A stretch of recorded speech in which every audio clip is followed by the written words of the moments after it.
আসসালামু আলাইকুম বন্ধুরা, এই যে আমাদের ছোট সোনামণিরা সরাসরি আমার দোকানে চলে এসেছে মোগলাই খাওয়ার জন্য। আপনারা কোথায় থেকে গেছেন? তারা এসে এই শেষ সোনানাগা আলোনাগাতে এসে আমার দোকানে মোগলাই খাওয়ার জন্য। মোগলাই কেমন লাগলো? খুব ভালো। সে বলছে আলহামদুলিল্লাহ মোগলাই খুব ভালো লাগলো। আসলে এই যে বড় ভাইরা এদের সাথে করে নিয়ে এসে ছোট সোনামণি করে, আসলে ভালোবাসাটা বিরাট জিনিস। আসলে তারা যে দোকানে এই যে ঘুরতে নিয়ে আসে, এটা শুধু ভালোবাসার জন্যই কিন্তু দোকানে আসি। আর এই যে ভালোবাসা পাই বিলে কিন্তু তারা চলে গেছে ও দোকানে। ভাই আসলে মোগলাই কেমন লাগলো? যাক মাশাআল্লাহ, সে বলছে মোগলাইয়ের মান মোটামুটি অনেক ভালো। অবশ্যই ইনশাআল্লাহ করবো।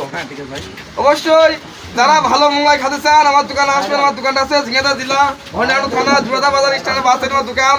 ভাই ভাই মিষ্টান্ন ভান্ডার। জিনিসের মানটা ভালো হয় বলে কিন্তু অনেক দূরতে লোক আসে, শৈলকুপা আলমডাঙ্গা বহুত জায়গাতে লোক আসে মোগলাই খাওয়ার জন্য। অবশ্যই আপনারা আসবেন।